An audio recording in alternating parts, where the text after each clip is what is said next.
Okay, good. Hi, everybody, and hi, everybody. Welcome to the kind of the hybrid panel discussion, so that we could get some of our artists. It's a national organization, the Australian Walking Artists. And we've got 20 artists in the show, some who are sitting here, and some of you are online as well. And we thought one of the missions or things that I see is important about this Australian walking artist is letting other Australians know that walking art is a thing. It's not something I've just made up or we've just made up. And there's international networks and many artists who have been practicing this way for maintaining a creative practice with walking for many years. So, but it's just a process of getting the word out there. So I thought today I would open, first of all, I've got a few prompts that I wanted to ask the artists who were here and also the artists who were in the room and other participants who are online. And then, open up for a kind of general discussion if you guys have questions you want to ask of particular artists or people online. And you can't see me at all, can you? Sorry. Okay, so one of my first prompts was, how does walking feature in your creative practice? And I've posed this question because, as you can see from the exhibition, the way that art is made is so varied from artist to artist. We've got video work, sculptural, photographs, drawings, a couple textile works. So assemblage. So I guess with each artist, it's different, isn't it? How we express those walks, how we make those walks. So I'd like you guys, so is there anyone online who would like to speak up with the response to that prompt? Or I could call people. I could be call people, Molly. Yeah. Maybe, Leonie, since we're sitting underneath pastures, which is a very beautiful textile and stitched work, would you like to speak about that? Yes, thanks very much, Molly. Hello to everyone. I'm coming in from Ngunnawal country, Canberra, and I'd like to acknowledge the traditional owners of this lands where I'm sitting on today. Hello to everyone. Pastures is a work that was started when I was walking in the United Kingdom. It was my first visit there. And I was interested to see my response to a country I'd never been to, but which in terms of my family history is basically the predominant area where my family came from when they first came as settlers to Australia. And what I found interesting, and the piece is called Pasture, mainly because that's the name of the restaurant which I obtained this wonderful napkin from. But one of the things that struck me, I walked around London, Kew Gardens. I went and visited a family member who lives in the Midlands, and we walked around that area. And it was just that whole pastoral element. And just that green countryside that everyone talks about. And one of the things I like to do when I'm traveling is invite people to contribute to the work I'm making. And in this case, I actually asked some of my friends in London who I've been Zooming with, never met before last year, but I'd been Zooming with over the period of lockdown to give me some thread, some green thread, any type of green thread, which I could conclude or include in this work. So I see the stitching, the very repetitive nature of stitching to me reflects that repetitive nature of walking through a landscape. So that's something which to me is a very strong equivalent. Great, thank you. Maybe I'll just go with the artists who aren't able to be here. So, Bianca, since your work is right here and everybody can see it, maybe you'd like to share a little bit about how walking figures into your creative practice and how this work came about. Yeah, thank you, Molly. Yeah, I'm talking to you from Cubby country. I live on a nature refuge on Lake Waiba, which is where that work is sort of based from. And yeah, walking in my practice, especially with that walk, was about connecting to place. So my family's been living on Lake Waiba since 1970. It's you know, it is a family legacy, but it's also a very contentious landscape. It's, you know, sort of got a very dark colonial history. Commodification is a real problem because it's so close to Noosa, and people consider, you know, sort of it to be the last waterfront land that's left. So even though it's quite pristine, it's constant battle to keep developers out.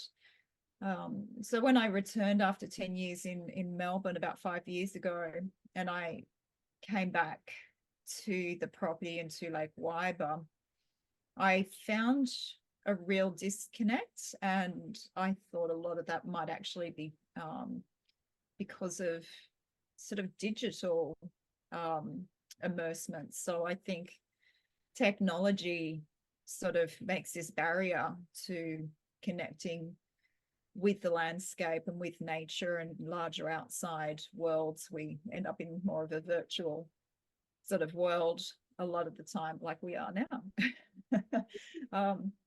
Yeah, so I went through a process of trying to reconnect, and I wanted that feeling of a reconnection with nature. So even though it's my practice every morning, no matter where I am in the world, to walk first thing in the morning, this was like the ultimate traversing, and it was like creating or turning that walk into something that was also very metaphysical. So rather than just observing, it was about sort of becoming at one with that landscape through the process of walking and interacting. And I think when you spend long enough and you're open enough, you really absorb the, you know, sort of observant when you walk, you end up having really interesting encounters with the wildlife. And I think you also get an understanding of a place that's, you know, sort of really special. You pick up on the moods, the past, the present, but also the future. And that is that sort of First Nations view, that everything exists at once. It's a circular thing, not a, you know, time's not linear. And I think when you're walking through a landscape, that is realizing that process and sort of living that process too. Yeah, so that's how that work came about, and how walking is part of my practice and my daily routine. Yeah. Thanks, Bianca. Okay. Any follow-up questions to Bianca? Yeah. It's interesting to know what the extent we could do more. How that might. Maybe that general question can Sure. come after each artist has it, because that's a fabulous, I mean, the digital's always. And maybe Kim, you'd like to go since you do a lot of digital and sound work. Yeah, so what was the question, Molly? Because we can't hear that from that distance. Right, so, sorry? In what way could the digital connect us more to landscape? Okay, so how do you, Traverse that barrier? is it possible for the digital technology to connect us more to the landscape, which is considering what Well, with microphones? I'm going to say a big fat yes to that. Look, Just- I'm Excuse me for 2 Oh, seconds. sure. Yep.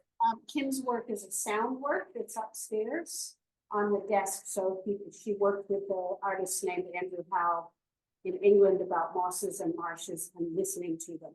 So now over to you. Okay, so I'm coming to you from Wiradjuri country in central West New South Wales, near Dubbo on the Wallumbilla Macquarie River. And I'm very lucky to be completely immersed in the landscapes that are featured in my work. So I travel quite extensively across regional and rural New South Wales. It's sort of been my playground for 20 plus years as an artist and my entire life, because I was born and bred on the Northwest Plains of New South Wales. So in terms of, can, I guess, digital encounters deepen our connection with the environment?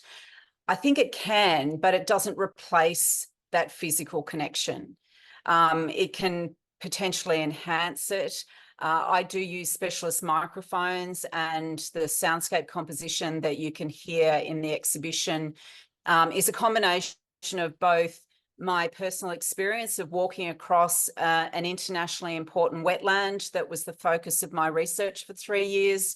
Andrew was doing likewise in a Ramsar listed wetland in the UK. And the two of us would compare those experiences, and we were out there recording them, observing them very closely. Repeat visitations are a critical part of my practice. And for a lot of walking artists, it is that repeat act of walking across a landscape that I guess deepens that connection over time. And that is certainly something that I like to reflect in my digital work. And I think, because it doesn't matter what technology you're using, whether it's cameras or microphones, you will get different images or different sounds depending on the time of day, depending on the season. And so if you're only visiting once, you only get a snapshot of that point in time. My compositions tend to be constructed from recordings made over different times of day and then over weeks or months. And then I put them together into one track that basically compresses time.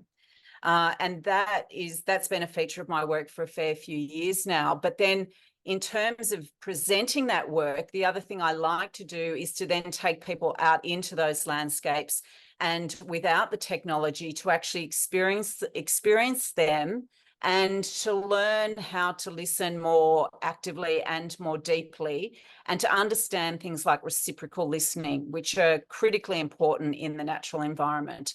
So yes, I don't know whether that answers the original question, but that's certainly an overview of my work and where walking features in it. And it's interesting because I actually said, I think at the opening to a small group of people, I actually dislike walking just for the sake of walking.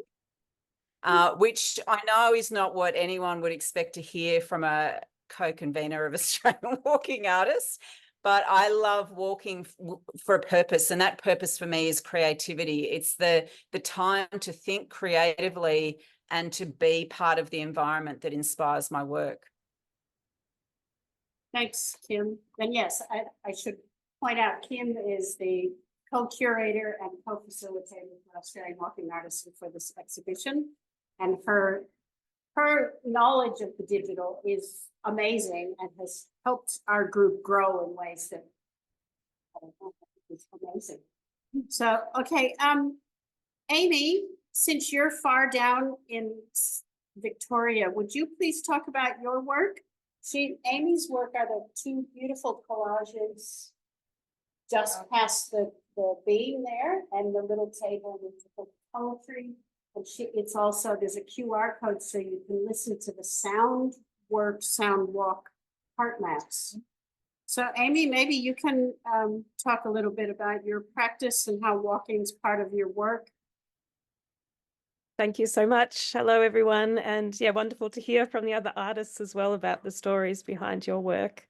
Yeah, it's interesting thinking about the digital and live elements of what we do, isn't it? And for me, obviously, I use different art forms, which are you can see in the exhibition there. So a bit of visual, written, sound. So I do audio works, which again is interesting hearing Kim and the different ways that we use audio as well. So for me, the Heart Maps project involved linking with oral histories and collecting people's stories about a certain place as well. So down in regional Victoria, I live in Ballarat on Wadawurrung country, but I was working down in the Otways, a beautiful region down there by the coast and in the forest on Gadabanud country. And Yeah, so the layers of walking that are there in the making of the work and then the experiencing of the work. I collaborated with an Indigenous artist and custodian down there, Richard Colopy, and he took us on a walk on a beach down there called Castle Cove. And you can see him in the collage works there walking sort of into the landscape. And you can listen, if you go to the QR code, to us singing, doing an improvised song together as well. So, and the poem that I wrote came after we did that walk. And the project culminated in an audio walk where people were listening to all the stories that I'd collected, along with poetry and music. So it's all these different layers of walking and landscape and people's stories kind of weaving in to do with the place, but also, yeah, coming through in different art forms. So if people would like, I thought I could read the poem for you that's down in the exhibition. Get a live experience, kind of. It's amazing, isn't it, what we can do with technology? But yeah, there's nothing like being there live as well. Anyway, here is my poem, Castles. We go off-road, follow the heart maps, the paths of sustenance, the veins of charcoal, quartz, and water seeking the sea, of oak hanging hair-like, he and she. We cup the giving mollusk, a rock picnic with sea greens. We suck, then release, return the shell to the flowing world, each apart, a link between. Bare feet sink in, their own kind of weather warning. As fingers trace the earth's movement, our tiny digits form expression points of evolution. The size of shifting plates, of cups in hands, of rising rock and pinhead sands, in golden cracks of flows and mortar, in links between, of seeking water. Thank you. Thanks. And her is for sale. We had some copies. It's $10 a poetry. I should also point out that Amy and I, and the man whose video is on this television that I've co-opted for this session, we all met at the International Walking Art Conference in Pesca, Greece in 2023. Didn't know each other, didn't know these other Australians were going to be there. I rocked up. I'd been to the one in Spain the year before, where there were two of us with connections to Australia, me with the wrong accent, and the proper Australian living in London. So it was kind of a mix. But in Greece, there were 5 of us at the conference, and that's where I went, oh, do you think we should have a group in Australia? And that's where all this kind of started. So Amy, huh? In 23, that idea. No, I've been wishing for it here, but at the conference in 2023, because there were so many of us from Australia, I said, do you think we should? And they all said, sure. So that's, here we are. No, not. Oh, so 23. So, yeah, where was I? Well, I was also going to say the sound walk is a big part of walking art. People do these geolocated walks, and you can go to SoundCloud or Sound Trails by Hamish Sewell and if you can't get to the place, you can often access the oral element of it. Who else is here that's not here? Here's someone who's Leanne again. Perdita, you're here. Would you like to talk about your work? So Perdita's project and photographs are upstairs, the black and whites with the mappy kind of thing. Here she comes. Hey Thanks. everybody. Great to be here and great to hear from Bianca and Leonie and Amy and everybody about their own projects, because yes, it's a shame I can't come over. I'm living near Wallila, which is in Fremantle, near Perth, part of Perth, on Wajanyunga Butcher. The one that I have in the exhibition is from a project called Follow the Water, which I did a few years ago in Albany. Kinjarling. And I've been doing walking projects, just trying to think, since I was in London in 1997. But it really started when I was doing my PhD a few years later, where the country taught me to listen.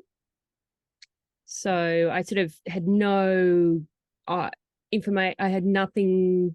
I had no idea what I was doing really in terms of sound recording. That's where I sort of learned to listen and to sound record a bit. So I have done sound-based works. For Follow the Water, it also involved the local community. And I was literally asking people to meet me outside their house, and we would walk downhill following the drains, stormwater drains from their house down to either a wetland or to the sea. And it was quite a lot of fun because people took me on their sort of like their favorite walks. The reason why I started walking with drains in Albany is because one side of the town has drains that were made in the colonial era, because Albany was settled earlier than Perth in the 1826, I think. And so those drains, some of them were built to stop water flooding the city, basically, or the teeny tiny town as it was there. They started making them out of wood, and then later on they made them out of stone. And they're open drains, so you can still see a lot of them. So they're not colonial, but they're just a little bit later than the colonial era.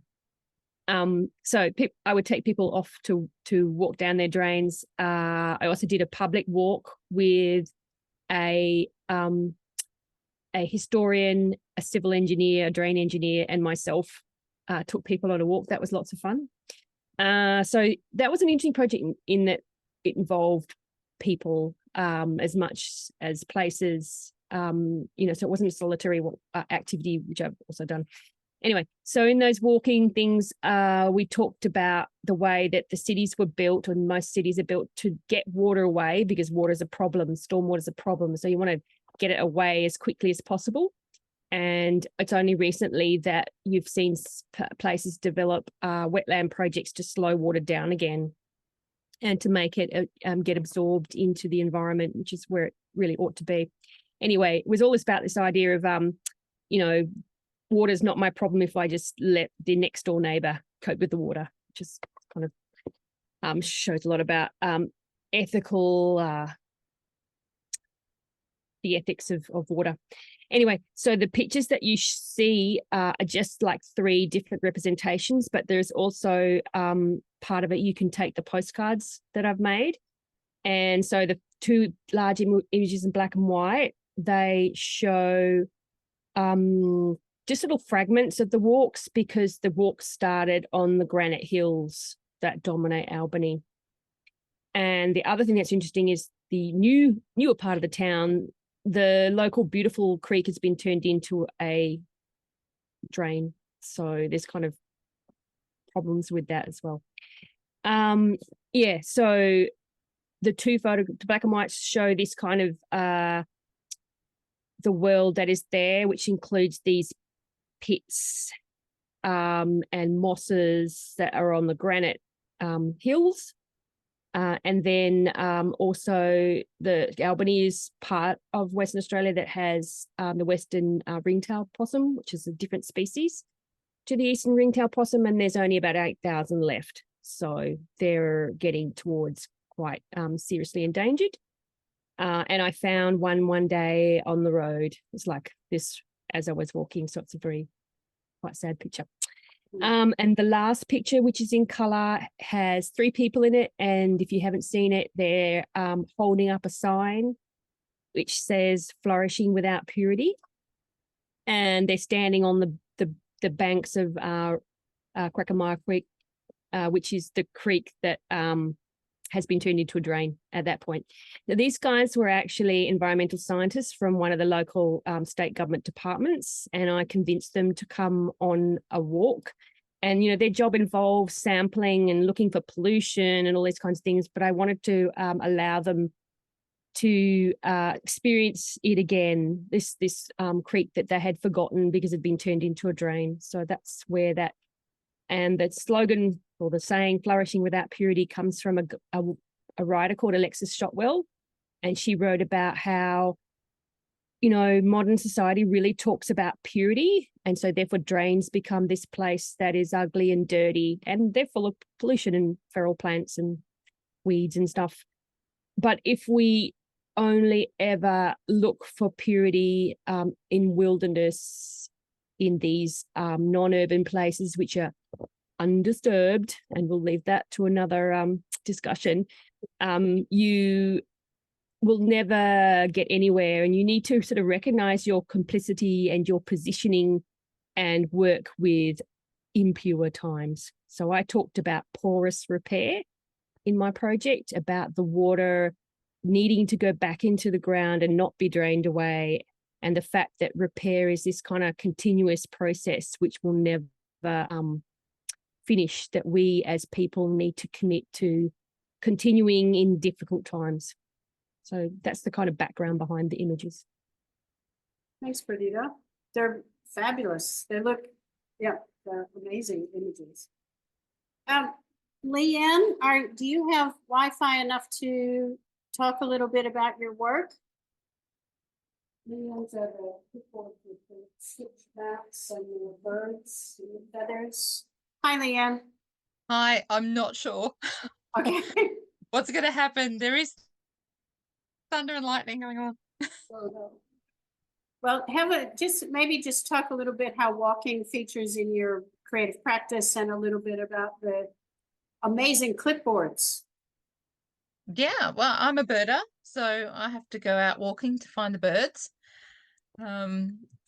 There's a place local to me in Candos in the central west of New South Wales that I was asked to go and see the species of birds, and it's managed by a local Indigenous company.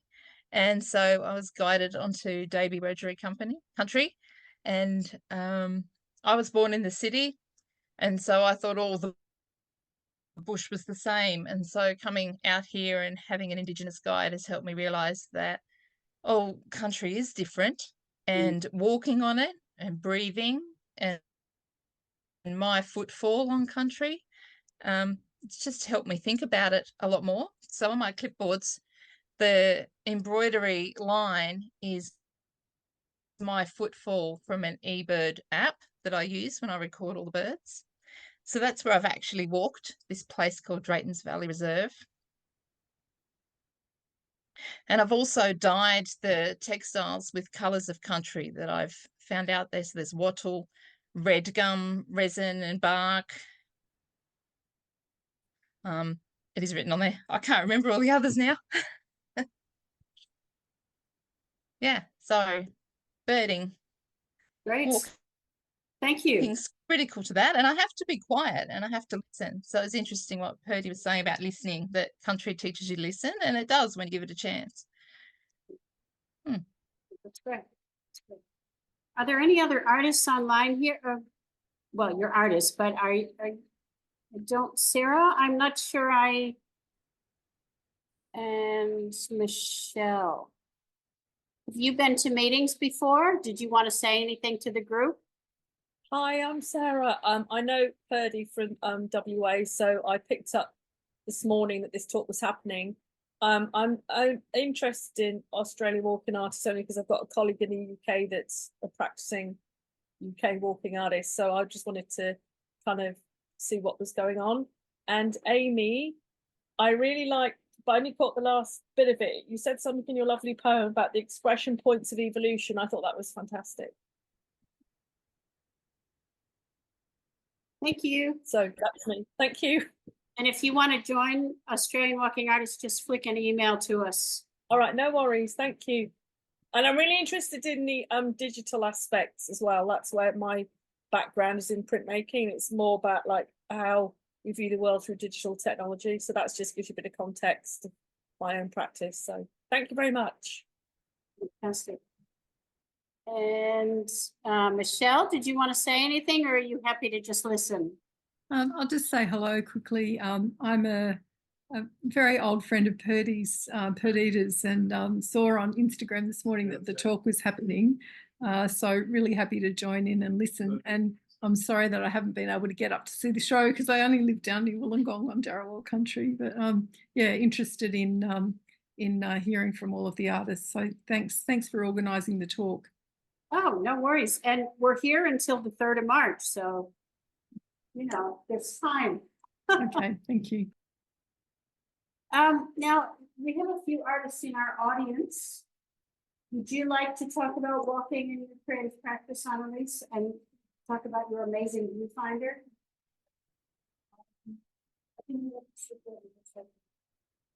I don't do, yeah, would that work if we have Annalies sit where I am, boss? Yes, yes, Thanks. yes. Hi, I'm Annalies. I guess I began my walking practice and it sort of evolved kind of naturally out of my regular practice, which is often to deal with the ephemeral or temporal nature of things. And I also don't make work traditionally. I tend to pick up from the street. So a lot of my work is naked down objects, and they would just into my life if I was walking to and from wherever I needed to be, whether that was at work or whatever. And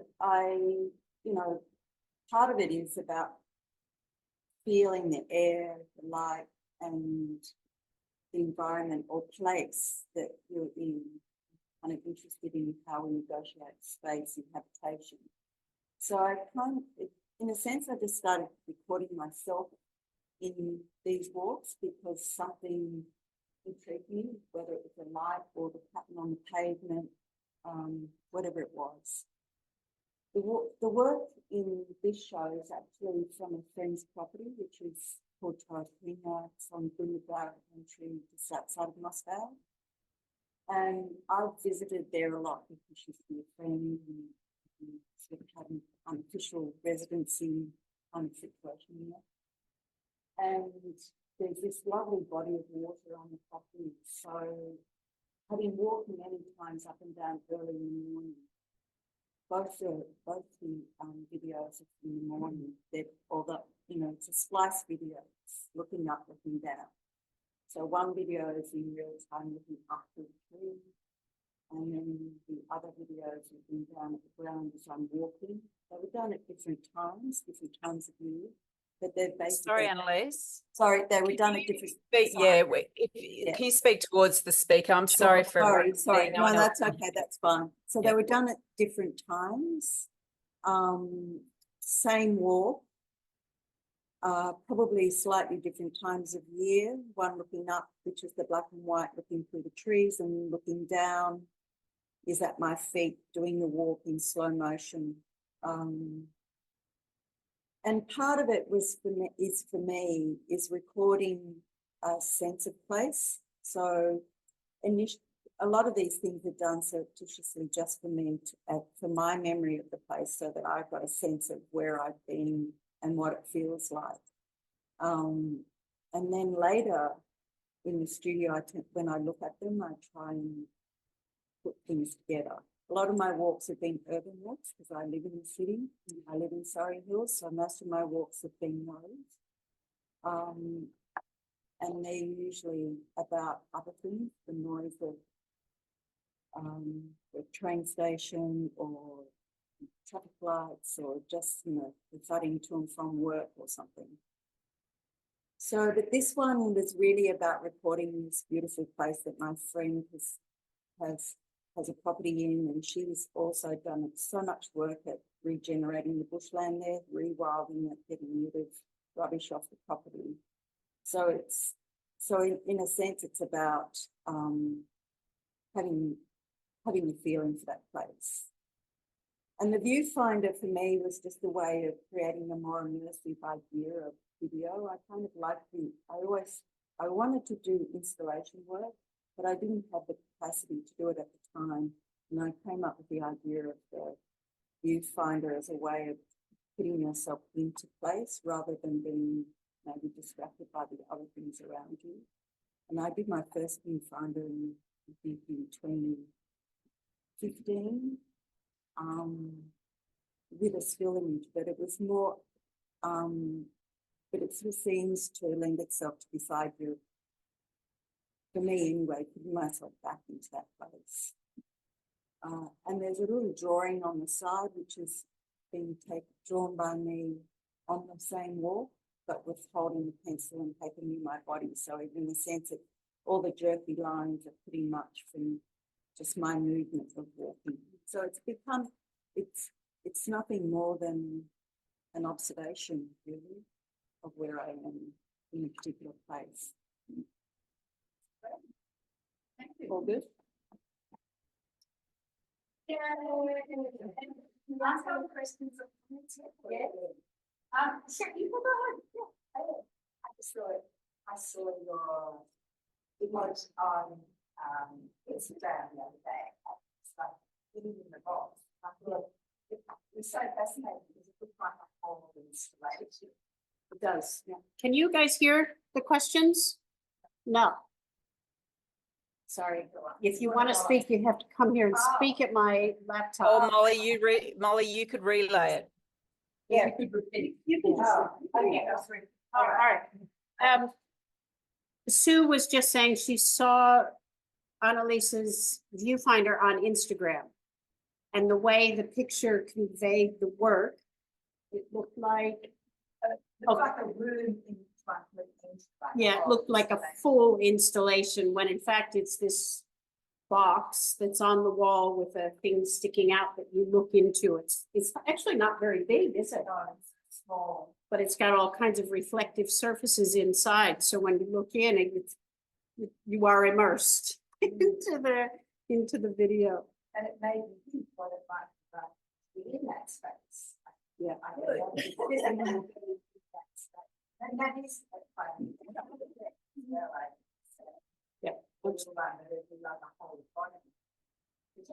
Potentially it could be. Yeah. So there was continued discussion about how it feels like you're in a room and there's the potential for this to be made into a room. So we shall check in with Annalies in a little while to see if the room's been made. But I love the way that you use your body as a container of the line, and that very physical movement of. Does it look like stitching it to me like this? When you can fly. Yeah. Nice way of recording the physicality. So Sue's commented on Annalies's beautiful little pencil drawing that's on small sheets of paper and hangs next to the viewfinder. And Annalies mentioned how she holds the notebook close to her body while she draws. And so all her movement is shown. And Sue was saying that it looks almost like stitching. And you can see the physicality of the walk in the line. Especially the whole body that's completely into that. Absolutely. One more artist is sitting here. Anke, do you want to talk about your amazing video and photo project? Okay, here comes Anke. I'm sitting to the side with him.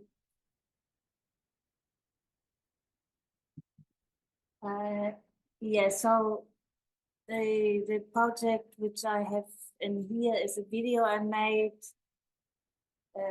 from a bigger project I started in 2020 in the beginning, which sort of then coincided with the pandemic. So I wanted to discover streets in Sydney where I haven't been to, where I normally would not go to. So I had to sort of make myself go to certain streets and find what might be interesting in them, or how they talk to me, whatever I could discover. But I also wanted to make a statement about. So I went to streets with female names, which I found in a physical street printed street directory to find all the names in the suburbs where they are. to make also a statement about the female street explorer and also about all the unknown names of street of women whose history hasn't been told, where the names might be deriving from. So I went up to all these streets in Sydney and wrote about it and took photos and published it on the blog. And now I made a short thing about, it's more like a slideshow made out of little text, like slides with the text, some of the images which were conveying sort of my impressions, streetscapes, buildings, flowers, animals, and then I was flashing in between these street signs, which I photographed as well, which I had in an installation which going all the street names, maybe 200 in a small photo, going along the wall of the gallery, and on the grid on the wall. That was in the past. Also, he had articulate. So I did put that together, and yeah, so I probably did walk for where I had to walk to do the art, but I didn't really call it walking art. But I did some other discoveries in Sydney where I went, which I called Windows at Night. That's years ago, but when I look back, it's also actually derived from walking as well. So, right. Yeah, fantastic. Any questions while I'm still here? We have to shout. Yes, yeah. Okay, yes. So, yeah. Let's see the work. I'll ask the questions. Given the script names and the unknown stories of those, given those the race from public space, not memorialized acts in public space. Did you guys hear that? No. Okay, so the question is about the women's names. The question. Yeah. Stand up for me. We'll just get these. Sorry, this is awkward. I don't have a proper microphone. So the question was about the name, or the comment was highlighting the names of women that are given to streets. And we don't really know the history of who those women were, and women's history is, a lot of it is lost. So I guess now Anke can respond to it. Yeah, so that wasn't, in the beginning, it wasn't the purpose of the project. It was like to make myself go to some streets, but also give it a sense of more like female names made sense to me as a not to the flaneuse and that sort of conquering that type of walking for women, which has of course been done for a long time, but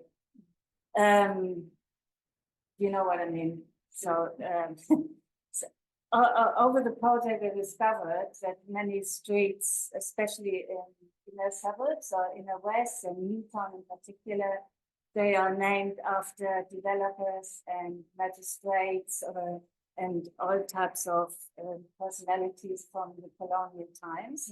And they were named after daughters, mostly daughters and wives, but doesn't really know any history about them.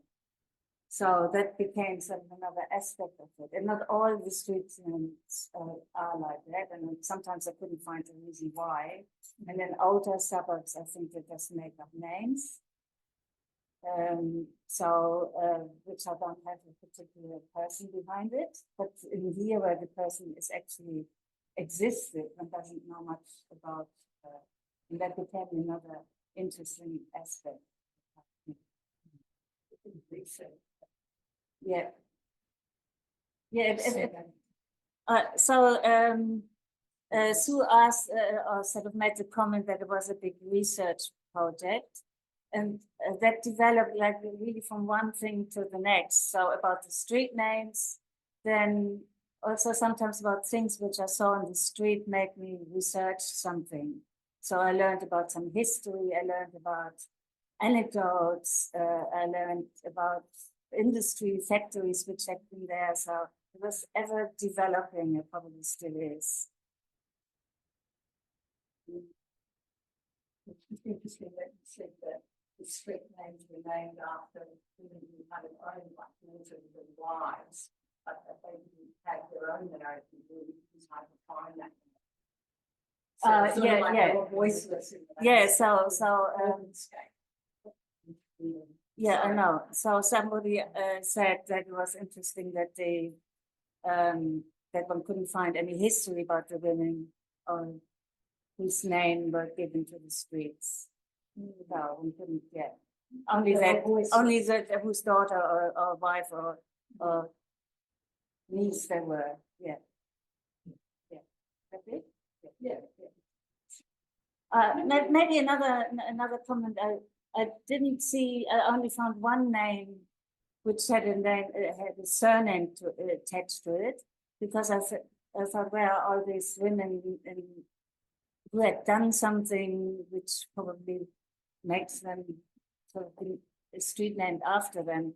So there's Lillian Fowler Street. She was a mayor of the first female mayor, I think in the 30s or so in Sydney, Newtown. And then I asked actually a friend of mine who is a historian in another subject, but he said they probably only have their surname. And that's true. And somebody told me also that where she lives is there's Lawson Street, and it's actually named after Henry Lawson's mother, who was a writer and a feminist. But that doesn't really, it's not really good enough, because one doesn't know that it's a female. Lawson Street or whatever streets they might be named after somebody hasn't got a first name. So that was another interesting aspect. I just wanted to comment that your earlier project was very significant participatory aspect where you had multiple copies of those street names, and so people could go and run related to themselves, something that happens. Yeah, Sue was just commenting that my exhibition I had here before, there was a participatory aspect to it. I got, like, from all the many small photos I had installed on the wall, instead of running in a long line, like a long street, and then a grid of smaller streets. I made copies of that, small doubles or triplets, and I put them in boxes alphabetically so that the people who come visiting can take their name or their grandmother's name or any name which means something to them home with them. So that was actually, yeah, that went down really well. Yeah. Okay. You're all done. Thank you so much. Thanks, Anke. Yes, so I think, no one here else is in the show. Oh, me, right. All right, I'll be quick. So here's, wait a minute, sorry, someone else needs to come in.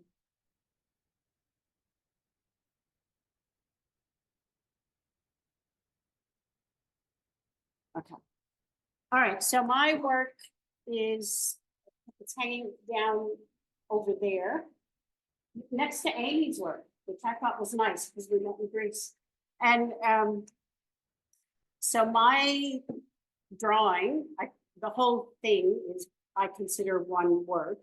So there's a map of a world map. Well, not quite the whole world, because A4 was limited for what it was made at a walk shop at the International Walking Arts Conference in Prespa.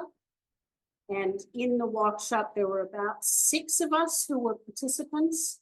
And the man who led it, or was guiding us, is a British artist named Kel Portman. He's a photographer. So he got all 6 of us together and he said, we're going to walk, it was called Walk the Line. And we were to walk in as straight a line as possible in the direction of home. And we were to use the Fibonacci sequence, which is that way of counting where you add up the last two numbers to get to the next one. So it's 1, 2, 3, 5, 8. 8 and 5 is 13, and then 13 and 8. So, and on like that. And at the end of each of the Fibonacci sequence, we were to stop and somehow document where we were on our walk, partly to get away from the notion of the beautiful landscape, the beautiful view, and really acknowledge where you are at that time. And then off we went, and we had to meet back in 90 minutes at the cafe so we could tell each other about our walks. Which was, so of course, to walk from Prespa, Greece, northern Greece, to Sydney, the absurdity of all that in 90 minutes, I loved it. I was just entranced by the whole prospect of it. I don't count very well. Numbers slip and slide around, so trying to keep track of that Fibonacci sequence was just, I mean, I did it here. So I started writing down, and I was using it to mark my footsteps. So sorry, I've got this weird thing that comes up on my screen.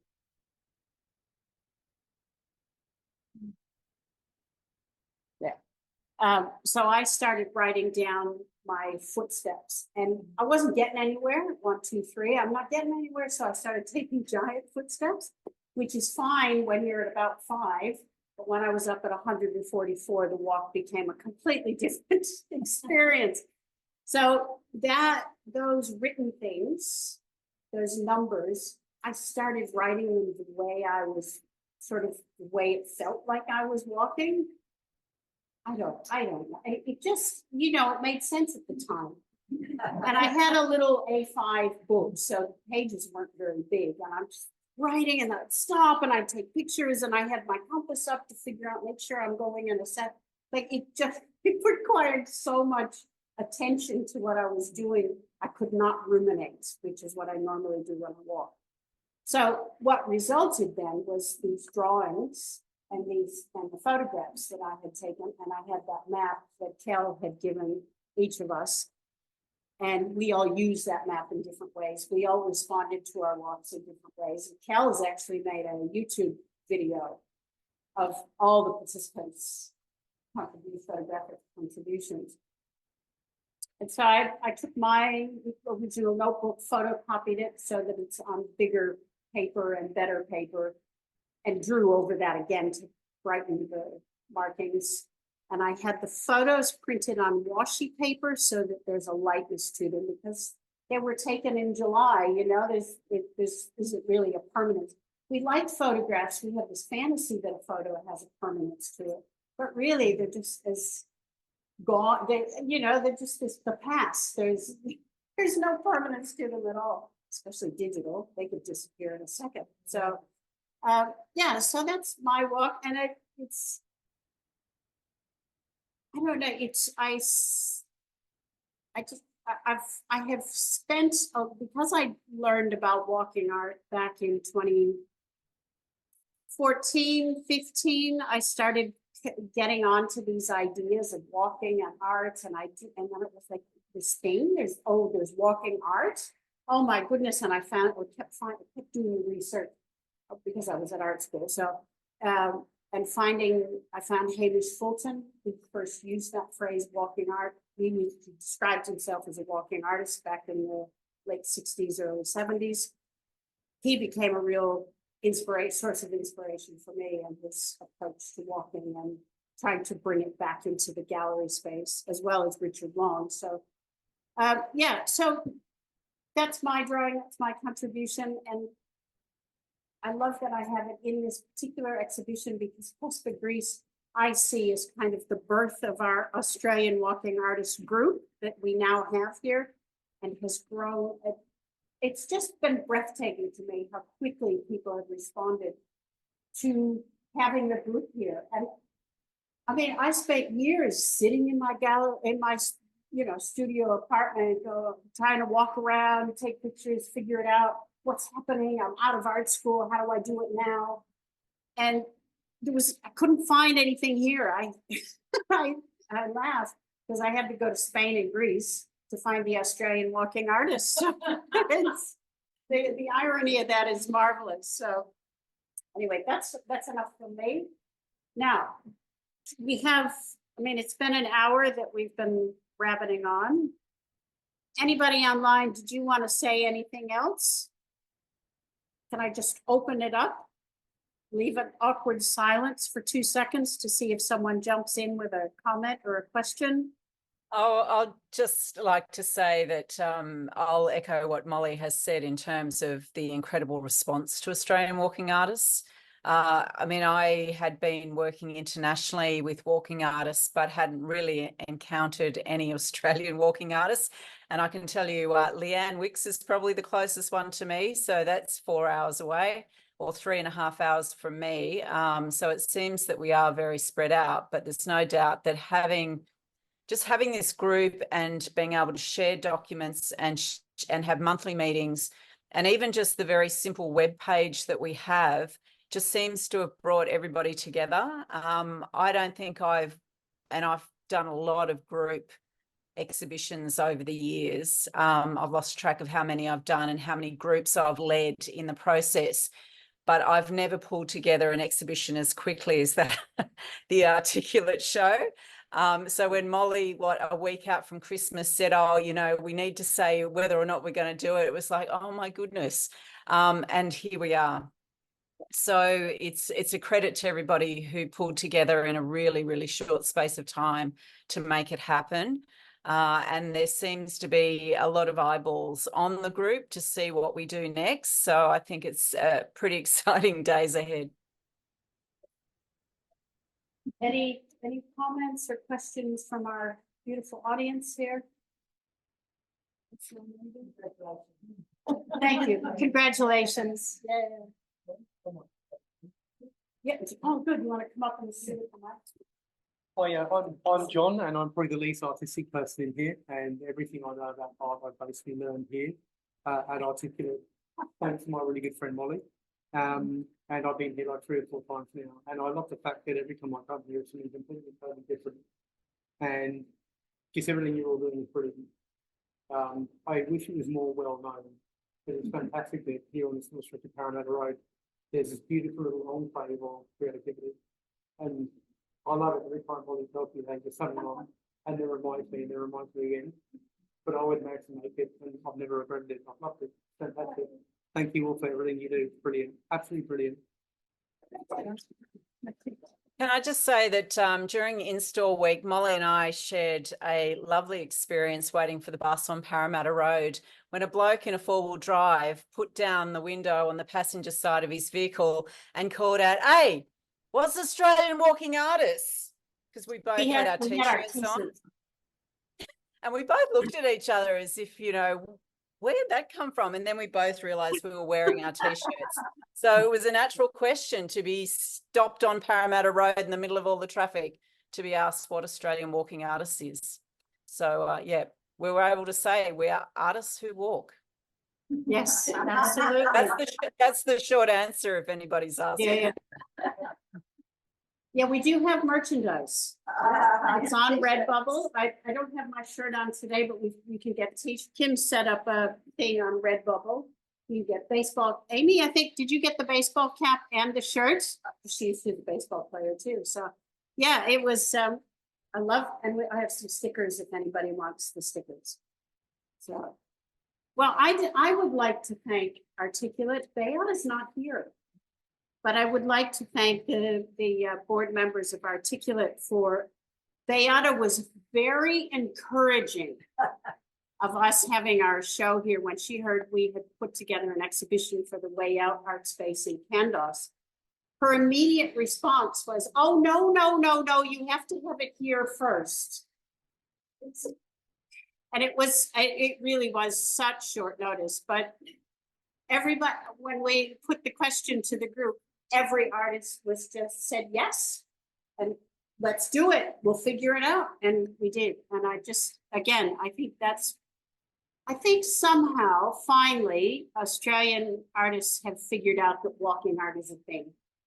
And it's great because I have get such joy from it. And I do think it's an art, a way of being creative that speaks to so many aspects of our time today, both making stuff and being out in the world rather than in this confined elite space of academia or the white cube.